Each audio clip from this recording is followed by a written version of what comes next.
Welcome to the channel, Cheating Secrets. In reality, it was quite simple. As soon as I obtained the evidence that I suspected my second wife of something I couldn't quite grasp. You know that feeling when something is wrong, but you can't precisely identify what it is. I have always believed it's some subconscious part of your brain gathering and analyzing random facts until it detects a pattern and then tries to alert your conscious mind that something is off. Researchers have endlessly debated these phenomena, often citing examples like gut feelings and women's intuition. I had 4 children from my first marriage, all good people with successful careers and stable families. At times, they helped me a great deal. When their mother passed away, we clung to each other like survivors of a plane crash, growing even closer. By the time I married Ellen, all my children were either married themselves or attending college. She was almost 11 years younger than me, but we seemed well suited for each other. She shared the same values, the same goals, and she was passionate in bed. She wasn't a classic beauty, but she was very attractive, smoky eyes, so brown they seemed almost black, and a mane of chestnut hair cascading over her shoulders. She worked out with doubled intensity and loved receiving compliments. My children accepted her. They made an effort to get along, but they never truly became close. However, they were all adults, and even if they didn't love her, they didn't hate her either, and as long as I was happy, they were happy. We had been married for about 6 years when I started to feel that itch, that prickling sense that something was wrong. At the time, I was 55, and she was 46. I caught her in a few small lies, nothing serious by itself, until you started putting them all together.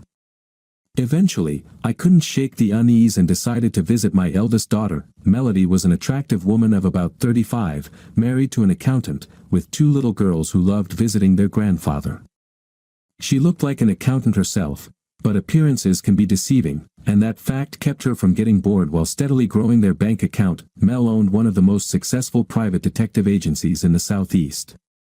She had 2 degrees, one related to computers and the other to psychology. She was a walking lie detector, analyzing body language and vocal intonations almost unconsciously. It was very difficult to catch her off guard.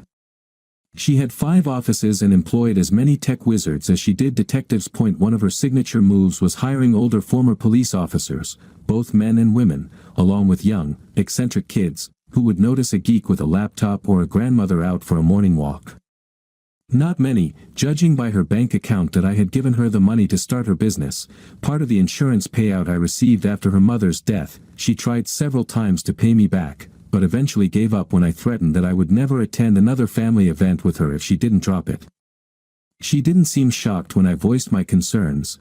No cliches like, "It's probably nothing," or "Maybe it's just your imagination," just a simple, "I'll look into it."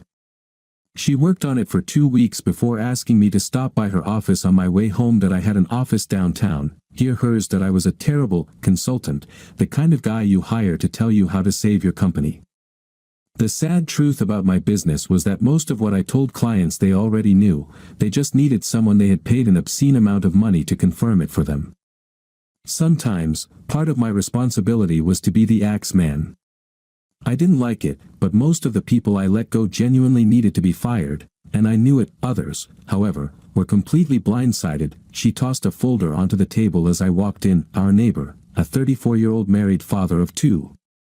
He was unemployed and spent his time, while his wife worked and his kids were at school, relieving his tension with my wife, taking on all kinds of positions in all kinds of places. Photos of him and her on my couch, on the washing machine, on our dining table, in his recliner, in the backyard, even one where he was kneeling in front of the children's swing set while my dear wife sat on a swing, rocking back and forth. Damn it, what did he have against beds? Mel watched me closely, knowing me well. "Don't do anything stupid, Dad. Just leave her and move on with your life. She can't take anything from you. The prenuptial agreement made sure of that. I know you. I inherited your cunning mind. If you're planning something, don't." It was already too late, but I thanked her for the advice. She looked me in the eye and picked up the phone. "I'm calling Junior. He needs to know anyway. He's your lawyer, after all. Maybe he'll talk you out of whatever you're planning."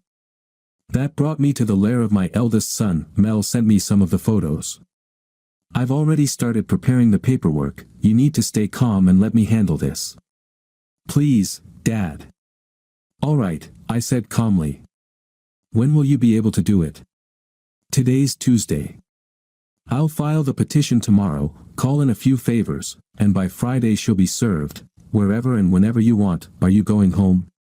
Yes, I think I can behave myself for 2 days. Lately, she hasn't been paying much attention to me. She'll never notice anything. He stood up when I was about to leave and put a hand on my shoulder. Don't do it, Dad. Do what? Whatever it is you're planning. I can see it in your eyes. I assured him that I wasn't planning to do anything foolish. Later, I learned that I hadn't even made it back to my car before he called his friend, one of the most successful defense attorneys in the state. Dave, keep your schedule flexible. I might need you soon. I was right. She didn't notice a thing that I had a few days off between assignments, so I decided to stop by and visit my younger son. That he was in the back, but when he heard the doorbell, he came out, grinning. Hey, Dad, what's up? Before you even answer, I already know. Junior and Mel called me last night. I figured you'd be stopping by. What can I do for you? He was my wild child, covered in tattoos and piercings, yet he had never once gotten into trouble in his life. That he had inherited his mother's wicked sense of humor and my sense of right and wrong. That he could have studied anything he wanted in college, but he took his lifelong passion for firearms and turned it into a very profitable business. I did for him what I had done for my other children. I gave him the seed money to get started. That he was a master gunsmith with an almost cult-like following. That he specialized in SWAT team weapons, customizing and fine-tuning their firearms. He guaranteed sniper rifles to be accurate up to 350 yards. The first 3 shots could be covered by a quarter, the next 3 by a 50-cent piece. That if you could hold steady, you could hit the target. He did all the work for the 3 largest cities in the area, as well as most of the work for the local SWAT and FBI units. That he also owned a very profitable gun shop and ran a supply line for police equipment. Thanks to him, I had plenty of firearms, and the family often went shooting together on a 20-acre piece of land I owned, way out in the county, which we had turned into a private range. He personally sighted in every weapon. That he was married, something I once thought would never happen. His wife owned her own tattoo studio, was extremely talented, and her work regularly appeared in magazines. That it was love at first sight. I liked her very much. That I picked up a few new items he showed me. You never know when they might come in handy. On the way home, my youngest daughter called me. She was a nurse practitioner and a partner in her practice.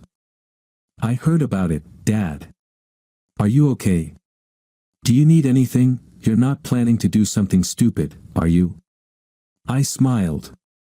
I could picture her frowning at the phone, her reading glasses perched on her nose. Don't worry, sweetheart. Do you really think I'd mess up and miss the birth of my new grandchild? Not a chance. That I could use a few sleeping pills, though.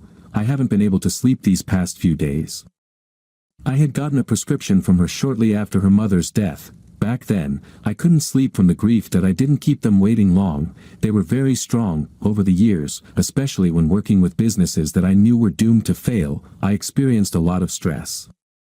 She only prescribed enough medication for a week at a time, sometimes just giving me samples. After warning me once again, she promised to call the pharmacy and send in the prescription. On Thursday evening, I sat down for a nice dinner with my wife. That we had a pleasant conversation. That if I hadn't already known the truth, it would have been hard to believe what she had been doing. That I opened a bottle of wine from a local vineyard, one I knew she loved. I had picked it up earlier that day. That I poured her a glass as we relaxed after the meal. That I didn't like wine, and she knew that well, so she wasn't surprised when I opened a beer for myself. When her glass emptied, I poured her another and grabbed another beer for myself. About halfway through her second glass, she nodded off. That I gently took the glass from her hands. You look sleepy, sweetheart. Why don't you lie down on the couch and relax? I'll put on some music and clean up the kitchen. She mumbled something like, thank you, and started snoring. That I cleaned the kitchen and made 2 phone calls. Now, was all that was said during the first. The second call took a little longer. Sandy, how are you? Good. Has Barry found a job yet? Well, I might have something for him. That I'm meeting a guy at his plant to observe his operations during the second shift. Why doesn't Barry come along for the ride? They really need a night operations manager. The salary's around $40,000. Do you think he'd be interested? Great, have him come by in about 30 minutes. I made a mental note to throw away the phone as soon as possible and stepped outside to wait. That I had a mid-90s GMC pickup that I almost never drove. That it came with a thin cover, which I had removed immediately. What good is a truck if you can't haul things with it? Earlier that day, I had put the cover back on. A few minutes later, Barry showed up. He thanked me for helping him out and told me how much he and his wife liked us. No problem, Barry. That's what neighbors are for. Before we go, could you check if I secured the bolts properly on this thing? My car's in the shop, and my wife hates it when I drive her car. That I wouldn't want this thing flying off when we're driving down the road. I lifted the tonneau cover and lowered the tailgate. That he bent down to check the bolts, and that's when I hit him with the stun gun. That he jerked, let out a gasp, and went out like a light. That I shoved him inside, closed the tailgate and the cover, and got in. I drove for about 5 minutes before turning off into a secluded spot. He was just starting to come around when I hit him again, this time taking the opportunity to cuff his hands and shackle his feet. That I headed toward our shooting range. That it took about 30 minutes to get there, including 10 minutes on a dirt road so rough it looked more like a goat trail. That I must have been driving too fast. I hit a few bumps pretty hard. It must have been my anger. That I unlocked the gate and drove inside. That as I locked it again, I heard him yelling and stomping around in the back. That I made a mental note to bring a gag next time. That I sped out onto the shooting range. Damn, I had never realized just how rough the road was. But then again, I had never driven it that fast before. That he started screaming as soon as I opened the tailgate. That I grabbed him by the ankle shackles and dragged him out. He let out a dull thud as he hit the ground. That he opened his mouth to complain, and I shoved the barrel of my Judge into it. That in case you don't know, the Judge is a revolver that can fire either .45 caliber bullets or .410 shotgun shells. That he fell silent. Listen up, you idiot. That I'm going to let you go. That you're going to walk over to that bench and sit your ass down on it. Don't move, don't talk until you're told. Do you understand?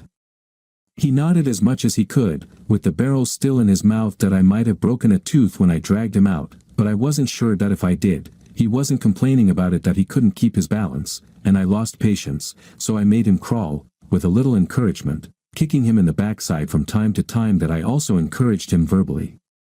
This is a Judge revolver, just so you know. That I've got it loaded with .410 shotgun shells. That they're about the same size, maybe a little bigger, than ABB. It won't kill you unless I hit something vital, but it'll hurt like hell. That if I empty it into you, you'll bleed out even if I don't hit anything major. You following me here, Barry?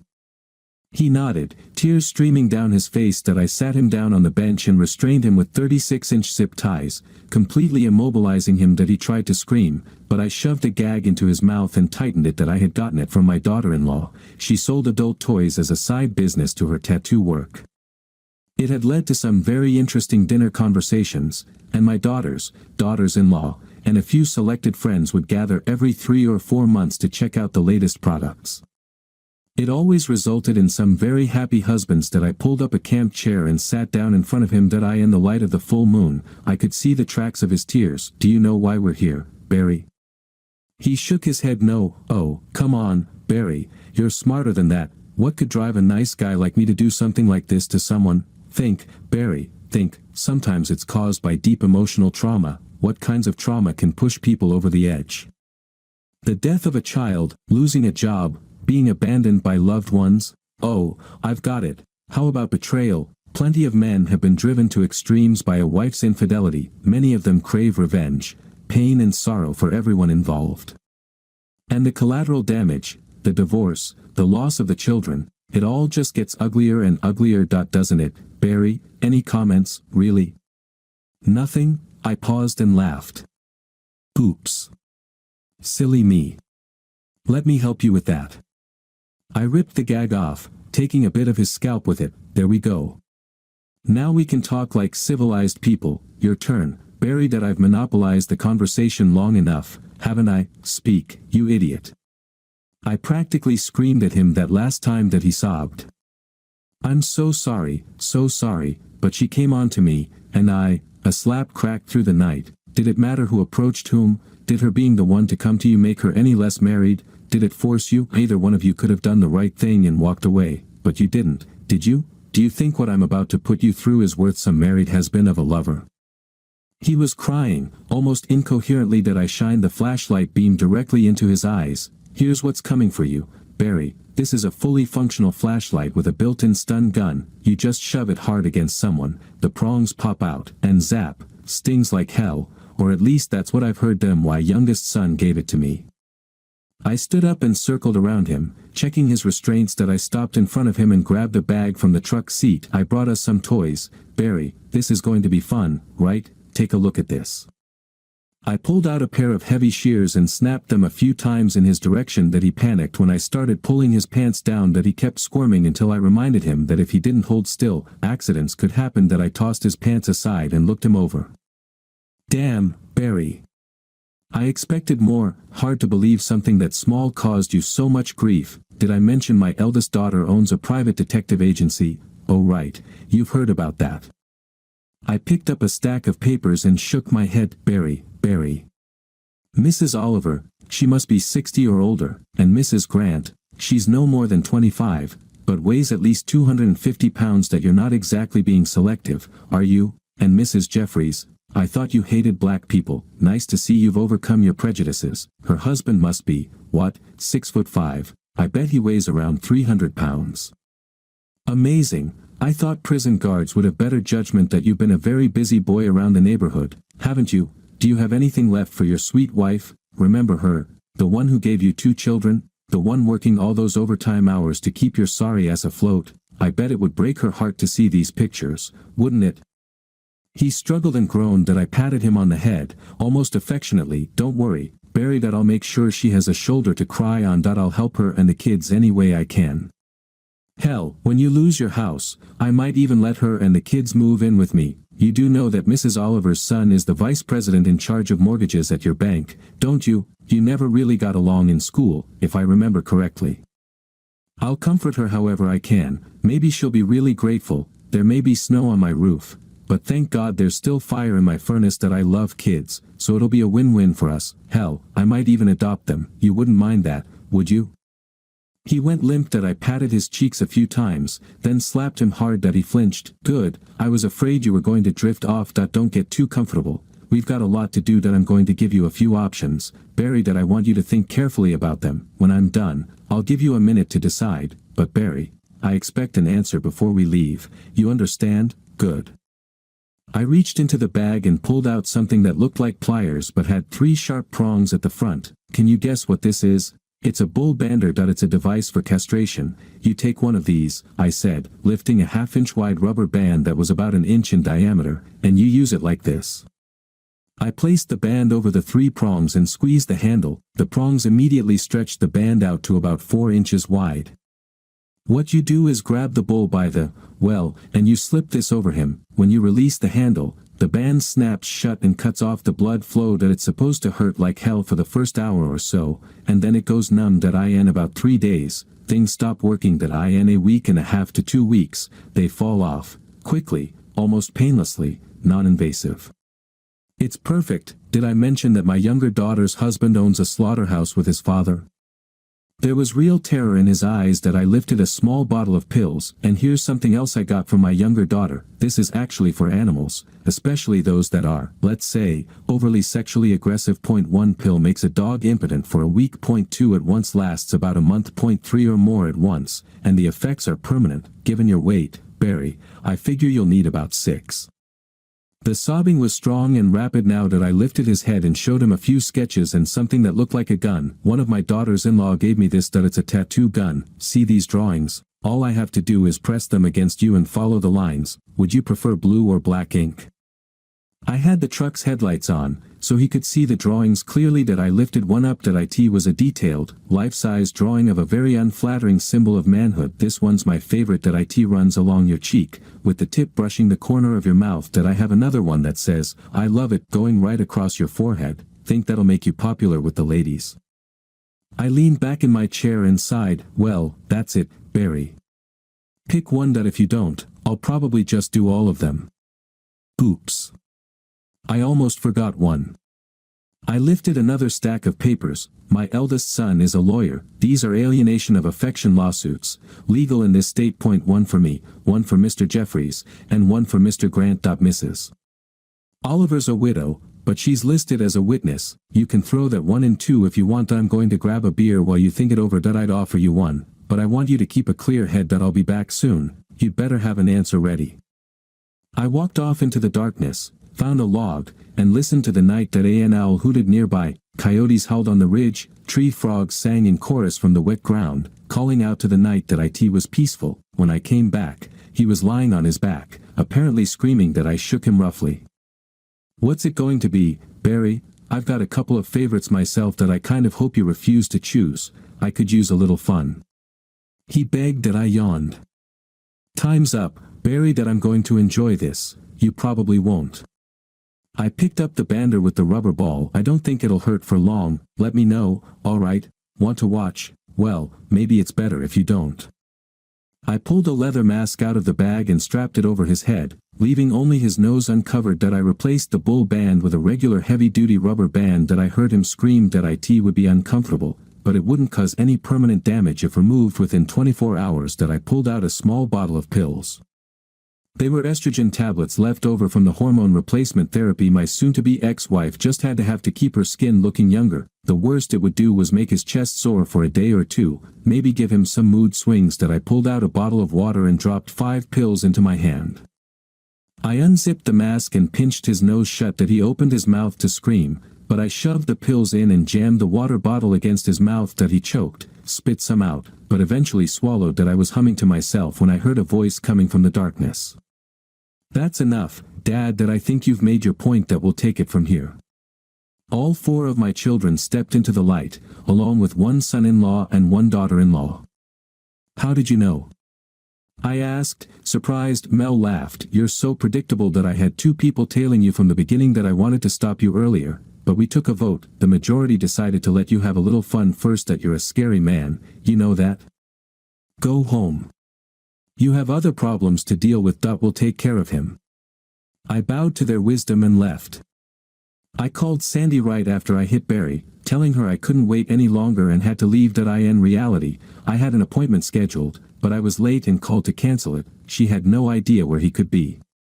He returned home about 4 hours later, brought by the police. That he claimed he had been forced into a car, robbed, beaten, and left by the side of the road. As events unfolded, the police firmly believed it had been a disgruntled husband, or a group of them. That I had a semi-solid alibi, one the police found easy to accept.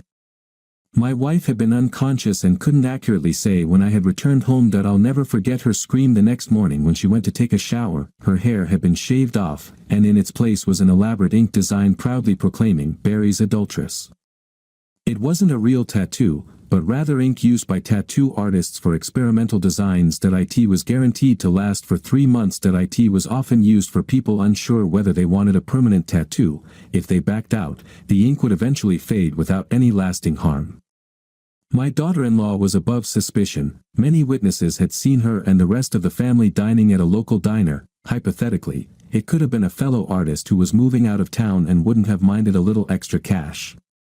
Just a wild guess that I was already heading out the door for a short vacation when she screamed, finding the photos and the no-fault divorce decree left on the dining table, along with a note saying I would help her get settled into an apartment and cover her expenses for 3 months while she looked for a job, or, if she refused to sign, I would leave her out in the cold after a very public divorce.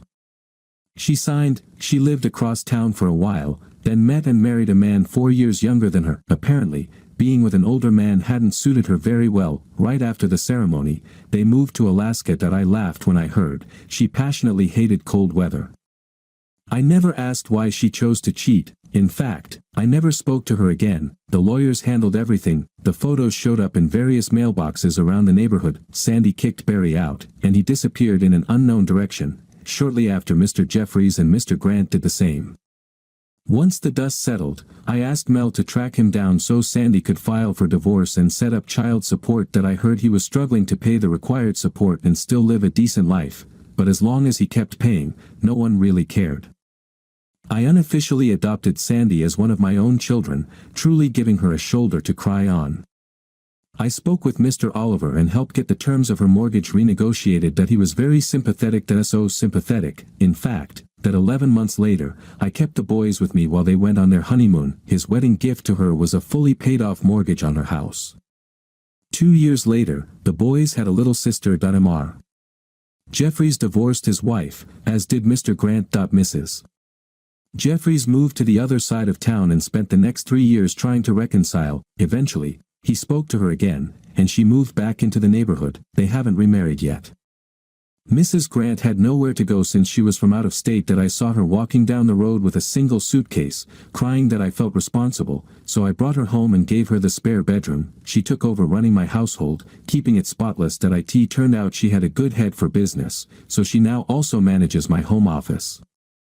I bought us a gym membership, and while I was getting stronger, she lost over 100 pounds. She became very attractive, and men flocked around her, until she made it clear that she didn't need another partner. The one she had suited her just fine. After she lost the first 50 pounds, she surprised me by waking me up in the middle of the night, bouncing on my bed. "I think this will hold," she said. "What the hell are you talking about?" It took me a second to realize she was naked. A weight test. I've wanted to do this forever, but I was afraid the bed wouldn't hold both of us. Now scoot over. I always sleep on the right. She still does. Why kids thought it was hilarious when she announced at Thanksgiving dinner that we were going to start a family. I tried to talk her out of it, but she said I was about 6 weeks too late. I did the right thing and married her. All 4 of my children had a long talk with her about my views on loyalty. I think it might have scared her a bit. It turned out her ex-husband had cheated on her, and her own infidelity had been purely out of revenge. Unfortunately for her, thanks to me, he had evidence, and she didn't. Our daughter was born about 3 days before my 5th grandchild. It was 10 days before my 58th birthday that I realized I would be 80 by the time she finished college. The kids recently threw a Halloween party and insisted that we come. It was a horror-themed event. I had a fake axe and a hockey mask. My beautiful wife dressed as Elvira, and she definitely had the figure for it. The only truly scary thing was just how sexy she was. My daughter-in-law, the tattoo artist, showed up in a 3-piece suit carrying a briefcase. The other kids asked who she was supposed to be. "I'm my father-in-law. He's the scariest man I've ever met," she said. She won first prize for best costume. Thank you for being with us. And if you're one of those who watches silently, just leave a like. It helps new stories come to light.